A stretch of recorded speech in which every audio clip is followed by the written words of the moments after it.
So we were hoping this morning that we were going to be able to tell you that the recession was officially over. We can't tell you that anymore because the UK economy shrank by 0.4% between July and September. It's a record sixth successive quarter of recession.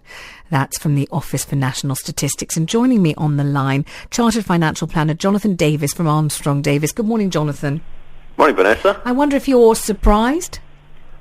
I'm mildly surprised because when you consider the extraordinary amount of money that the government has borrowed on our behalf to stimulate the economy, you'd have thought a year in that they'd start to show something for it. Well, clearly, as your man just said there, a year and a half of continual falls in the economy. It's the worst ever since the National Statistics Office has been producing figures. The economy is in a dreadful state. And you know what? It actually surprises me in the sense that people were hanging themselves on, this might be the quarter that we come out of recession. Well, in any case, even if it had shown plus 0.4% rather than minus 0.4%, it would still be tiny. Unemployment would still be rising. Business investment is still down 20% year on year. Housing transactions are still a third of where they were. Even if there had been a slight rise in the economy, that would not have meant that we're coming out of recession. The recession is still there, and it'll be there for a long time. What can we do about it? We can stop bailing out banks when they do reckless things. We can take away this nonsense car scrappage scheme, which, as far as I can see, just keeps car prices high. We can stop borrowing vast amounts of money to pretend that we're trying to bring the economy back to stabilisation. All they're trying to do is win next year's election.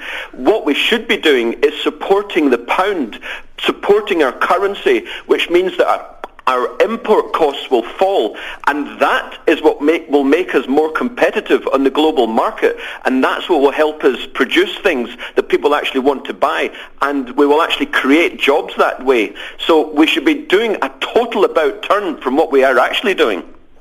I don't suppose Gordon Brown will listen, though.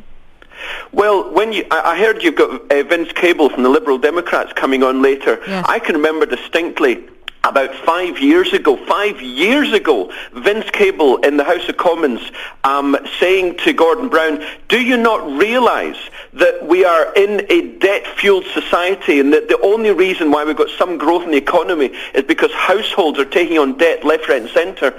And read the transcript. Brown castigated the guy for being an idiot. Well, I'll tell you, people like Cable saw what was coming. And of course, Brown would not agree because, as I say, they're trying to win an election next year. So that's why they're borrowing vast sums. According to Treasury statistics, this country, this government, or whatever government will be in a few years' time, will owe more than our national income by 2013. That is the most in peacetime ever in recorded history. You cannot have a society based on debt, and that is what we have, and that is why, unfortunately, we have the biggest recession in history, and it's going to go on for years because of their policies. As civilians, as ordinary members of the public, we're not policy makers, we're not government, we can't elect to bail out a bank or not to bail out a bank, but what can we do? Is there anything we can do to, help ourselves stay afloat? Many of us have gone under already, but through this, as you say, infinitely prolonged and extremely painful recession. There are a number of things which normal people can do to secure their position. First of all, they need to get real. They need to stop listening to politicians, to bankers and estate agents that we have green shoots and that we're coming out of the biggest recession in history. We are not. It's going to continue for years. That is the reality. Forget what's happened in the stock market in the last 6 months. Forget what's happened in house prices in the last 6 months. People need to remember that it's only 35,000 housing transactions a month compared to 110,000 long-run monthly average. So, first of all, people need to get real. So, stop buying things you don't need.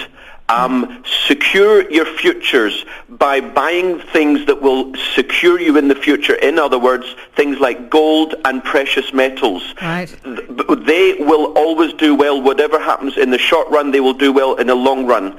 And in terms of getting into jobs, you just have to do whatever you can to get work, because if you don't, there will always be someone who's more qualified, more experienced than you. Just get yourself back into work, whether it's doing voluntary stuff or not, but eventually get back into work. And also, locally, buy locally produced goods. Support your local community. That's what will help in the long run for where you live. Jonathan, thank you very much indeed for joining us, although what you say is always so desperately depressing, but thank you anyway. That's Jonathan Davis from Armstrong Davis saying, of course, the recession isn't over, and he's right, isn't he?